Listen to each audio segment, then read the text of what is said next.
So fifth one is mutual funds. इसको issue करती है म्यूचुअल फंड हाउसेस। इसके इन्वेस्टर्स हैं individual and institution. Mutual fund एक ऐसा व्हीकल है जिसमें सेम और कॉमन ऑब्जेक्टिव वाले इन्वेस्टर्स से पैसे लेके उसको इन्वेस्ट करते हैं। इसमें हमें यूनिट्स मिलती है जिसकी वैल्यू फ्लक्चुएट होती है as market fluctuates. Two types के हैं, open ended, close ended. Open ended में buying and selling like a normal share कभी भी कर सकते हैं जब मार्केट ओपन है। क्लोज एंडेड में एक स्पेसिफिक पीरियड ऑफ टाइम में ही बाइंग एंड सेलिंग होती है। So sixth one is exchange traded funds और ईटीएफ्स। इसके नाम में ही इसका मीनिंग छुपा हुआ है, एक्सचेंज ट्रेडेड फंड्स।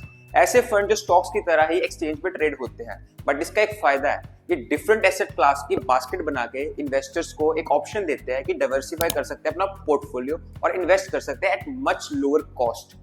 इसको इशू करते हैं म्यूचुअल फंड हाउसेस। इसके इन्वेस्टर्स हैं institution and individual. So next one is preference shares.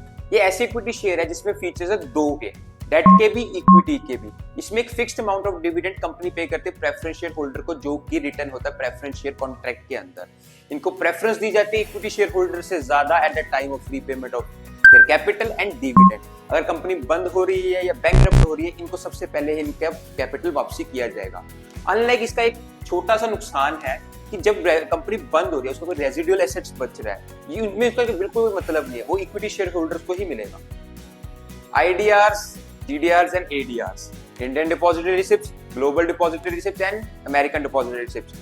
Depository receipt एक ऐसा इंस्ट्रूमेंट है जिसकी वजह से लोकल कंपनी का जो शेयर है वो फॉरेन करेंसी के स्टॉक एक्सचेंज में लिस्ट हो सकता है।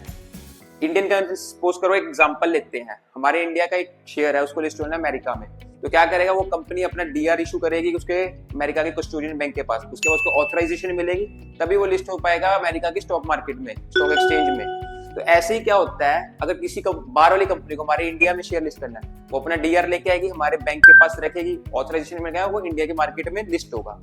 तो अमेरिकन डिपॉजिटरी रिसिप्ट क्या होगा, सपोज करो हमारे इंडियन कंपनी ने यूएस में स्टॉक लिस्ट करा, उसको कहते हैं ADRs। ग्लोबल डिपॉजिटरी रिसिप्ट क्या होता है, यूएस के अलावा भी बहुत सारी स्टॉक एक्सचेंज में हमारा शेयर लिस्ट है इंडियन कंपनी का, तो उसको कहेंगे ग्लोबल डिपॉजिटरी रिसिप्ट। अब इंडियन डिपॉजिटरी रिसिप्ट का क्या मतलब है, कोई कंपनी बाहर से हमारे पास आई, उसने अपना DR यहाँ पे रखा, अप्रूवल हो गया और हमारी स्टॉक एक्सचेंज में लिस्ट होगा, उसको कहेंगे इंडियन डिपॉजिटरी रिसिप्ट। इसका फायदा क्या है, इसमें क्या मतलब वाइड जो होता है ना, वो इन्वेस्टर बेस मिल जाता है हमें, इसमें इन्वेस्ट हो सकता है। So our last topic is equity linked debentures और ELDs। ये एक ऐसा डेट इंस्ट्रूमेंट है जिसका इंटरेस्ट रेट डिफाइंड होता है उसके अंडरलाइंग इक्विटी एसेट्स के हिसाब से। वो एक स्टॉक भी हो सकता है और बास्केट ऑफ स्टॉक्स भी हो सकते हैं।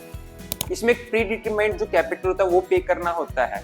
इसमें एक फीचर है, इसमें कैपिटल प्रोटेक्शन का फीचर हमें मिलता है कि कैपिटल रिस्क नहीं है, बट ऐसा नहीं है कि इसका कोई नुकसान है। इसका एक नुकसान है क्रेडिट रिस्क का, अगर इश्यूर ही भाग गया तो आपके सारे पैसे चले जाएंगे, इसमें बस एक ही रिस्क है ये।